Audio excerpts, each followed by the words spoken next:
తాకట్లో ఉన్న మీ బంగారాన్ని విడిపించి ఆ రోజు ఆన్లైన్ రేటుకి కొంటాం. Sharma gold company. ఈ ప్రమోషన్ ముఖ్యంగా ఒక నెల రోజులుగా ఇంటర్వ్యూల మీద ఇంటర్వ్యూస్ ఇస్తా.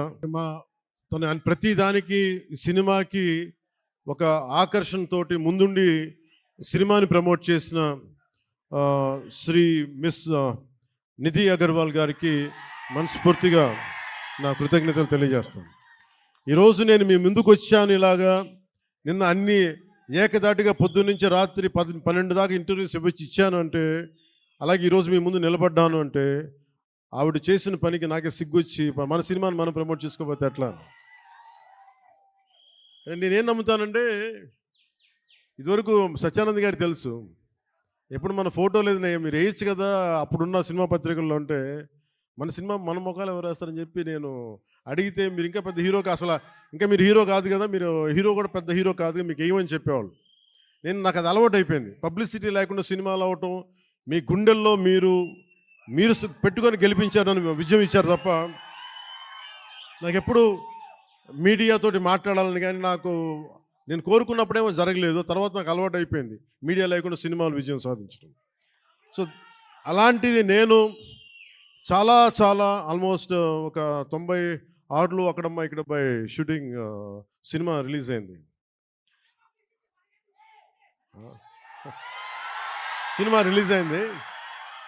ఆ రోజు నుంచి ఈ రోజు దాకా ఎప్పుడు నేను చాలా ఏదో ఒక ఆడియో ఫంక్షన్ చేయడం. ఎందుకంటే నాకు సినిమాని మీరు చూడండి అని చెప్పడం నాకు చాలా సిగ్గుగా ఉంటుంది, ఇబ్బందిగా ఉంటుంది. అలాగే మిమ్మల్ని ఓటు వేయండి అని అడగడానికి ఎంత ఇబ్బంది పడుతానో, అలాగే నా సినిమా చూడడానికి చెప్పడానికి కూడా చాలా ఇబ్బంది. అందుకని నేను అంటే ఎప్పుడు నాకు ఇవ్వడమే తెలుసు కానీ నాకు అడగడం నాకు తెలియదు. ఒక డోలీలకి వెళ్ళే గ్రామాలకి రోడ్లు వాళ్ళు అడగకుండా నేను వేయించగలను. మన ప్రత్యర్థులు మన తిట్టిన పార్టీ సర్పంచులకు కూడా సమానంగా డబ్బులు పంచగలను ప్రతి సర్పంచ్. సో నాకు ఇవ్వడమే తెలుసు కానీ అడగడం తెలియదు.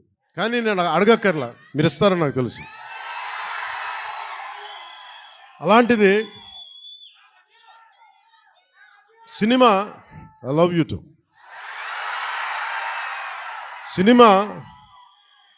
సినిమా ఎంత బలమైందంటే, అంటే నేను మీతోటి ఎందుకు పంచుకుంటున్నానంటే, ఇది సార్ మీరంతా కాళ్ళు నింపేసి కొంచెం ఎక్కువసేపు మాట్లాడతాను మా వాళ్ళతో.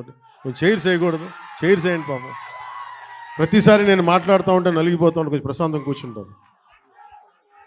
కొంచెం చైర్స్ ఉన్నాయా? కొంచెం చైర్స్ వేయించండి.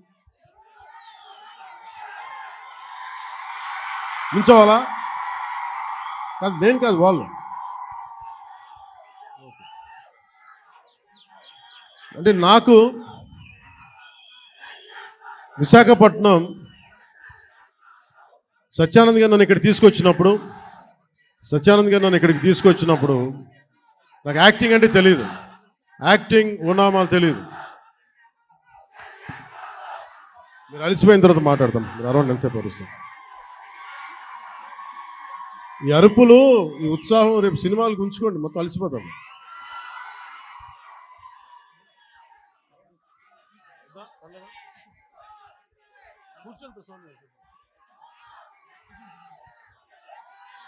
నేను మీతోటి నా అనుభవాలు పంచుకుంటాను.